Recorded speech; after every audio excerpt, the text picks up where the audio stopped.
Shipping electronics is a high-stakes task, and this is true whether you are sending phones, laptops, accessories, or custom devices. One small mistake can lead to a lot of damage, not to mention big losses. So in this video, I'll walk you through how to ship electronics safely, securely, and cost-effectively with tips to help you protect your products, your budget, and your reputation. Now before I forget, my name is Brandon. I am here on behalf of Fulfillrite.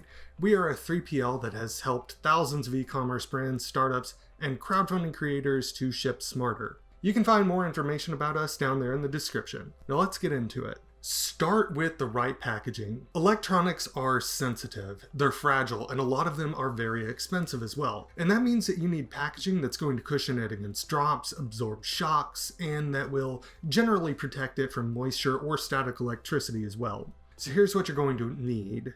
A strong, appropriately sized cardboard box, ideally double-walled, anti-static bubble wrap or foam, packing paper or air pillows in order to fill up some empty space, anti-static bags, especially for stuff like circuit boards or sensitive components, packing tape, a shipping label, and if needed, a lithium battery warning label as well.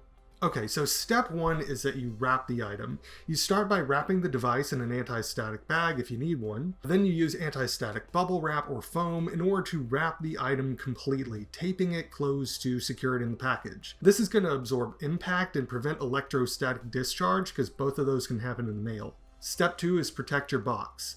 You want to line it with a layer of cushioning like bubble wrap or craft paper or foam inserts. Place the item in the center and then fill all that remaining empty space in order to prevent movement. Nothing should rattle when you shake the box. Step three is to seal and label. You're going to want to seal all seams with strong packing tape, preferably by using the H-tape method, which is across the center and both edges of the opening. Apply your shipping label flat and clearly, and if the item contains a lithium battery, make sure that it's marked with the proper warning label as required by most postal carriers. Step 4. Choose a shipping service. Now for high-value electronics, you want tracked and insured shipping. UPS, FedEx, USPS, all of these will offer tracking and optional insurance. You just want to make sure you get them. And signature confirmation is another layer of protection if you want people to have to sign for the goods too. Consider delivery speed too. Fast shipping usually means less handling and less risk of damage. You also need to understand carrier requirements.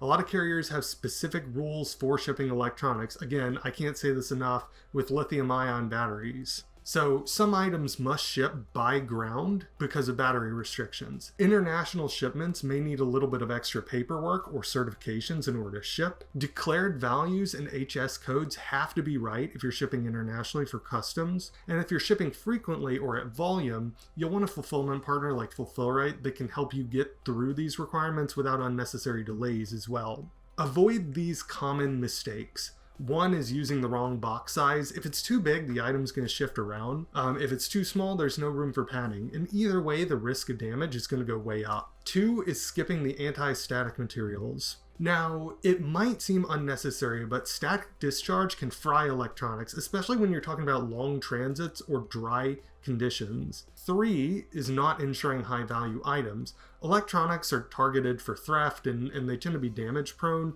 but insurance is cheap compared to the cost of replacing a lost or damaged good.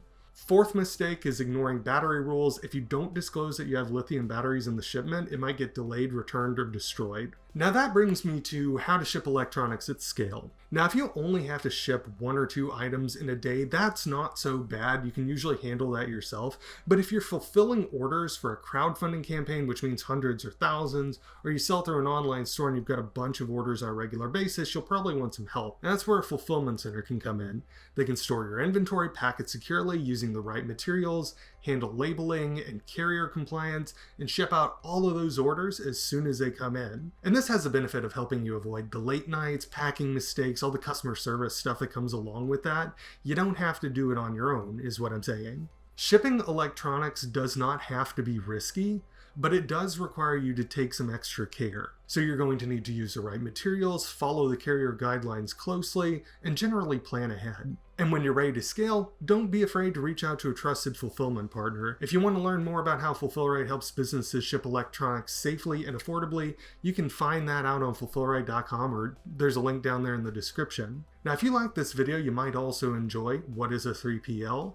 can outsourcing fulfillment save you money, and how to choose the right fulfillment center. All of those are good additional context. Now, if you like this video, don't forget to like, subscribe, and slap some postage on that bell so that we can express ship new videos to you as soon as they drop. And last but not least, if you have any questions, leave them down below in the comments. We read them and we'll respond to as many of them as we can.